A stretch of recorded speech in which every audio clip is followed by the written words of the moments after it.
Let's talk to Sir Graham Brady. He's chairman of the 1922 Committee of Backbench Tory MPs and joins us now. Good morning to you, Sir Graham. Good morning, Julia. Good morning. The government has got a new campaign, yet another new advertising campaign. It's slightly different from the look them in the eye and tell them you've done everything to stave off COVID and the like. This one is now about, well, let's keep going. It's urging Britons to stay home for the time being while vaccines are rolled out and while full lockdown restrictions remain, and told that every sacrifice, every day at home, every covered face, everything we're doing is helping stop the spread of COVID-19. Let's keep going. Do you think this campaign is the right campaign to have at a time because people are looking forward to the end of the restrictions, but also at a time when we are seeing massively falling infections and hospital admissions for COVID and indeed COVID deaths? Is this necessary? I don't think it's necessary. I think what we've got at the moment is still a great many people who are quite afraid, who've been frightened by a communication strategy over the last 11 months that has been extraordinarily effective and has left a lot of people worried. So we've got a lot of people who are really quite worried about going out or doing things.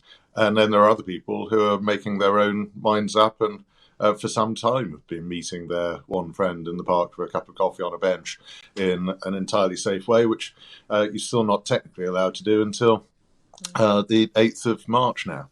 So I'm not at all sure it's necessary. The most important thing at the moment, I think, is, as you say, the number of infections is falling, the number of hospital admissions is falling, the number of deaths is falling. And that seems to be happening across most of the Northern Hemisphere in countries, regardless of what kind of restrictions they've got in place. So we should hope that this is a combination of a seasonal, predictable decline in the virus and the product of the huge success of the vaccination program. And if you have vaccinated nearly all of the most vulnerable people, we're already at the point where about 90% reduction in mortality risk has taken place.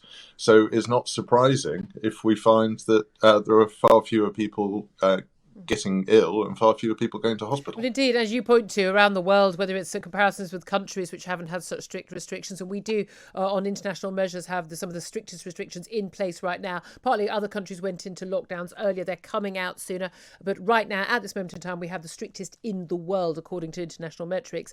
But as you say, countries like Sweden, which have, yes, they've got instigated, I suppose vaguely tier 1 level restrictions, but not even that strict, that they have seen also similar reductions. Again, we look at American states, California, very strict restrictions, schools closed to the like, Florida carrying on as normal, schools open, no mask mandate, and they've seen almost identical reductions. And again, the seasonality seems to be a very key factor here, rather than lockdown or even actually vaccination.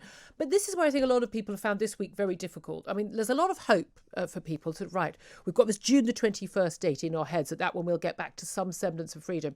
I'm sorry, I'm a pessimist. I just don't trust anything the government says on this, because again and again they have changed their minds. Only lockdown, 3 weeks to flatten the curve. We'll be back by normal by Christmas, back to normal by summer, move Christmas to Easter. Those promises and those goalposts keep being moved. But a lot of people are very confused by the fact that we were told that the vaccination programme was the route out. If everyone turned up and got their vaccinations and everyone stayed at home while they did that, we'd be out of it. Now, the COVID recovery group, I know you've got a lot of sympathy for their campaign, they were pointing out that once the vast majority of those who were most likely to die or get seriously ill from this disease had been vaccinated and had 3 weeks for that vaccine to kick in, and we know how effective that vaccine is. We know more people have had the vaccine and it's more effective beyond our wildest hopes, I think, back in December.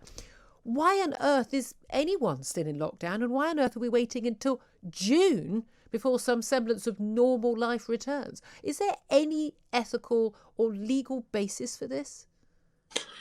Well, my view throughout has been that the government has looked at it from the wrong end of the telescope. It seems very often to act as though it assumes that these are freedoms that the government holds, that it can grant us little bits of when it wishes to, rather than seeing them as our own freedoms, which we were born with, that the government has taken away.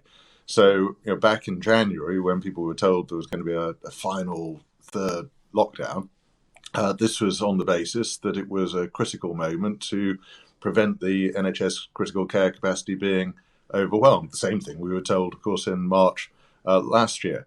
But the implication then was that we would be coming out as soon as the vaccination program had delivered the increased safety for those top 4 groups of the most vulnerable people by the 15th of February. Now we met that target, and there's a different set of criteria in place. In some ways, Julia, I would say the biggest worry about this is that the government might be going to do exactly what it said. It set out this very slow, very cautious programme of unlocking, of returning our freedoms to us.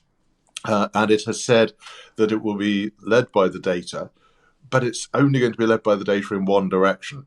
If at any one of the 4 key staging points they think that the metrics are moving in the wrong direction, then this is all pushed back even further. What they don't appear prepared to do is to be led by the data in a positive direction. Yeah. And if they find, after the first unlocking, after the return of schools, that either it's made no difference or very small difference, that we continue to see falling infection rates and hospitalizations and deaths, then surely they should be prepared to bring forward the other stages. Yeah. It's got to, if you're being led by the data, not by dates, then you've got to be balanced and even-handed and do it in both directions. Indeed. And what's interesting, of course, is a lot of the modelling they based it on, again, pie in the sky stuff based on, ignoring seasonality or indeed the to take up and the efficacy of the vaccine, but also a lot of that they were looking at data from the 7th of January, 7th of February, rather than the most recent data. If you're looking at data that's 2 weeks old, you're obviously going to have a rather more worrying picture of where we are. It's all very bizarre. I wish they would be guided by the data. That would be much more encouraging.